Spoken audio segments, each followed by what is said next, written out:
Go ahead and move a little bit. Yeah. Because, Tammy, let's have you move a little bit. Okay. Okay, you're good. You're good. I'm staying I'm in. going to adjust. I can hear it rubbing a little bit on you. Oh, this. Yeah. Can I adjust it? Yeah, of course. What do you need to do?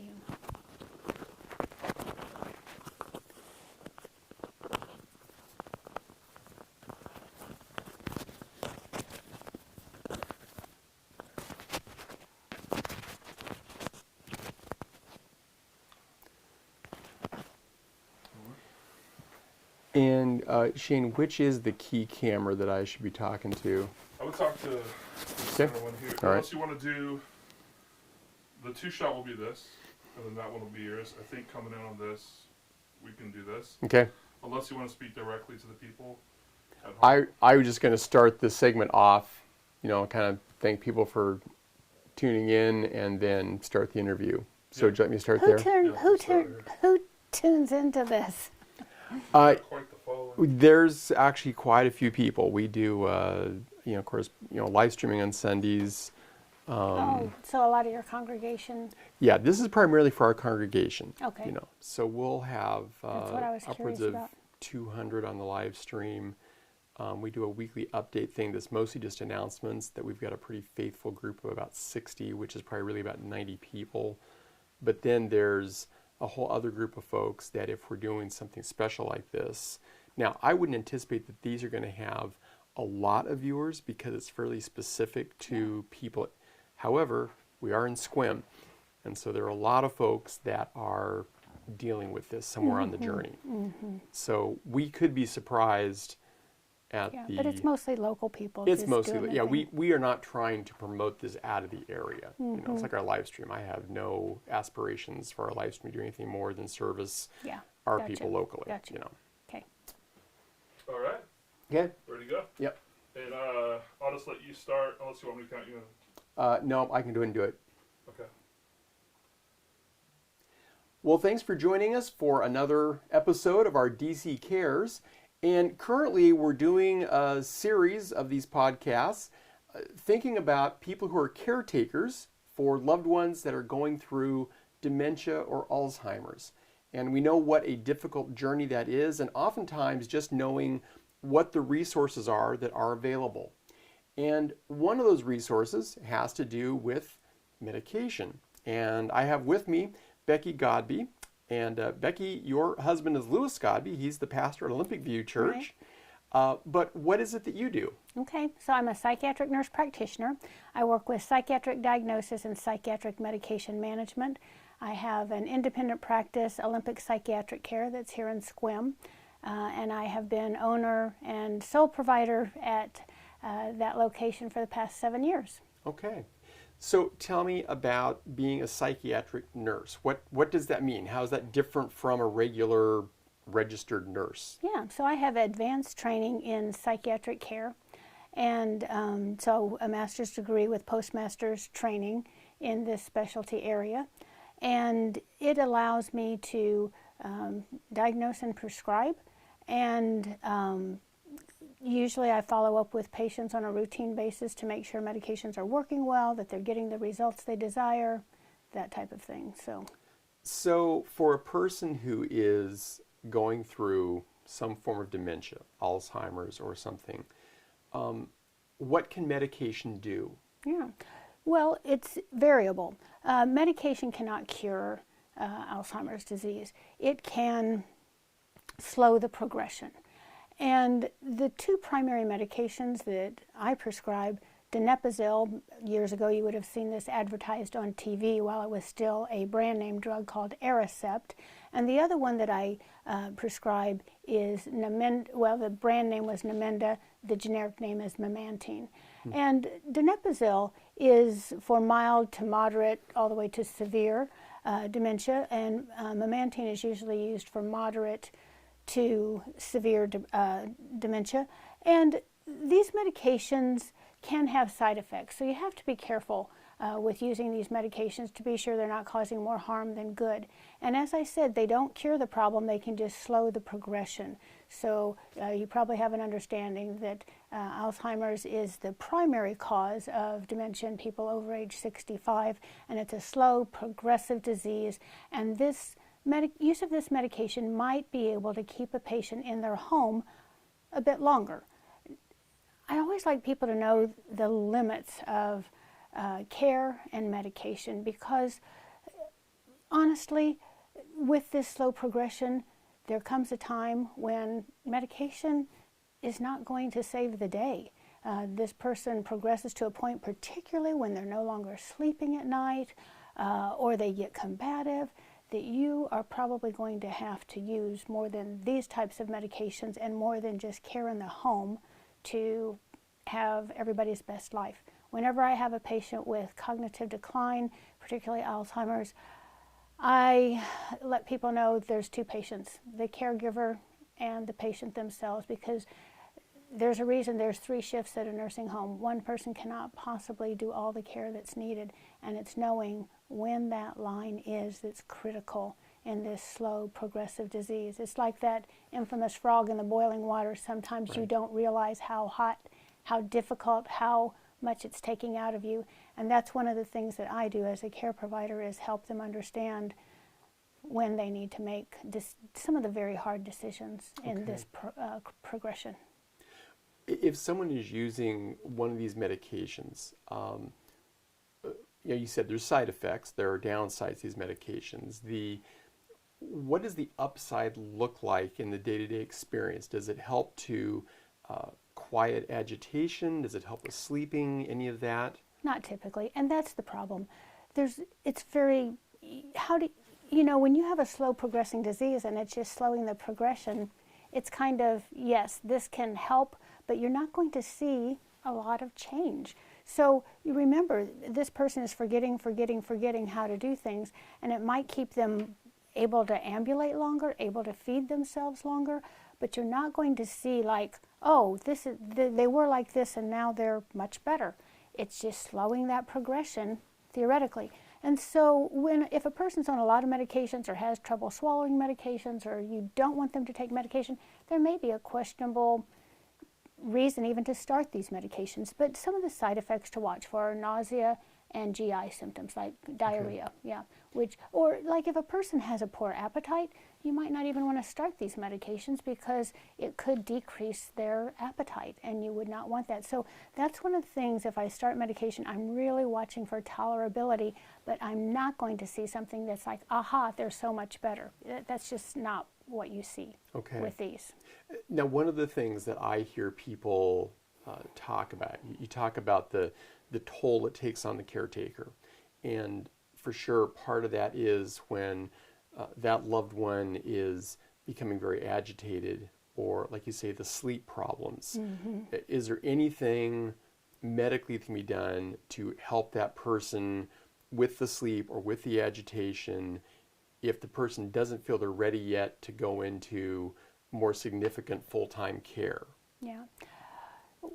All the medications that are typically prescribed for agitation come at a cost, and that cost is it can mess up ambulation, and it can kind of be a vicious cycle, that if you give a medication that causes somebody to be more sedentary, they can, be more agitated because they're not burning off that energy. And these are medications, if you're using an antipsychotic medication, like, for instance, people know Seroquel. They've heard of that, also known, the generic of that is quetiapine. That medication can help make people more sleepy, less agitated, but it's got a black box warning that it can increase strokes, death, falls. And so it's kind of a last resort, and I really hate to go to those medications. One of the best things that I encourage people to do if a person is becoming agitated is distraction.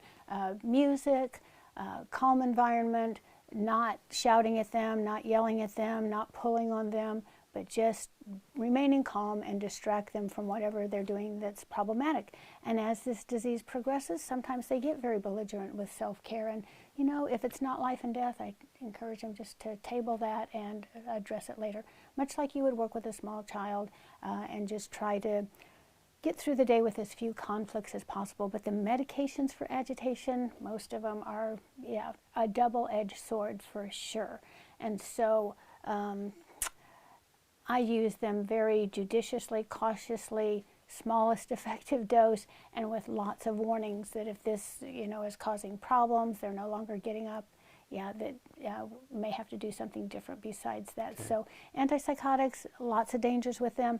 Sometimes we use some mild sleep medications. Two of my favorites to use, mirtazapine is a very low-risk medication that can help people with sleep and anxiety, and that can just be a golden one to use. Another one, trazodone, that can help people fall asleep and stay asleep. Another low-risk medication that can help with sleep.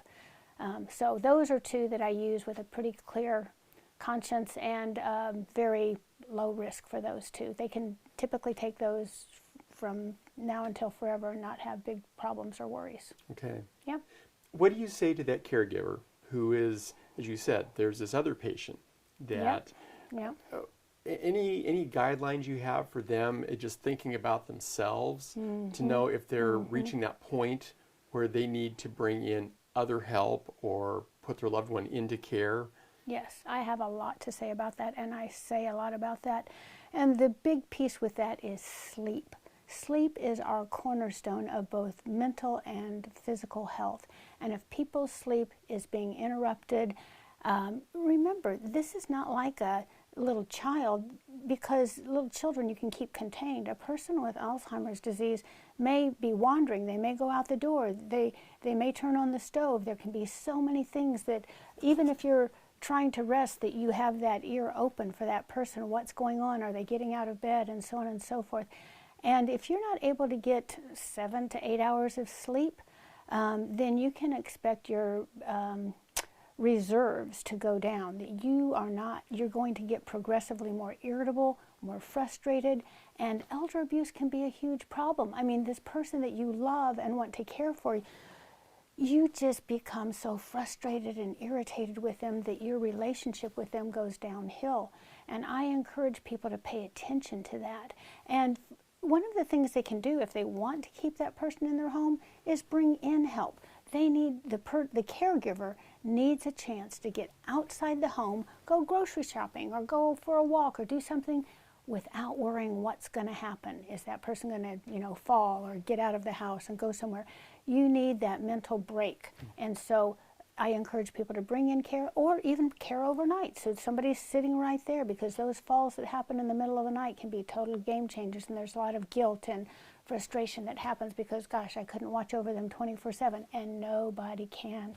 And so people have got to either bring in help when that downhill slide, when they're not sleeping well, or you can't leave them alone without worrying what's going to happen with a fall or wandering, leaving the house, or doing something that might threaten your existence. And then sometimes it's just the right time to do placement. And what I encourage people to do, if it's reached that point, they're not sleeping well or that person has become aggressive toward them, and many times family members are the ones who get the aggression because they're the ones that are interacting, or maybe there was conflict in the past and now it's really ramped up. And so I encourage them to visit the care facilities. We have several here in this town, and just talk to other people who have family members there, and you can learn a lot. And sometimes it's just the most beautiful thing. They go into that facility, and rather than saying, oh, this is going to be the end of everything good, the person actually loves it. They have people like them to sit and talk with, and they enjoy their meals more. And when you come in to visit them, it's a happy day. You both have a nice visit, and then you get to go home and you get a good night's sleep. So I tell people there's not, you don't have to wait till things are terrible to make this decision. You can find that it's just like the best thing for everybody. So I encourage, look around and keep an open mind, and be kind to yourself. That caregiver needs a lot of blessing in their life for what they're doing. Yeah. And to not feel guilty that they need time away. Yeah. That's good. Well, and just so you know, part of this podcast series, we're going to have some people come in and talk to us about respite care options and our memory care centers. So yeah, that is a fabulous thing. There are opportunities, for adults to be watched over while you go to the store for 2 hours, or like I say, bringing people in. But that's just an absolute must. Yeah. Good. If someone is wanting to explore more about medications that may be helpful, do they just start with their primary care provider? Would they call an office like yours directly? What's the next step?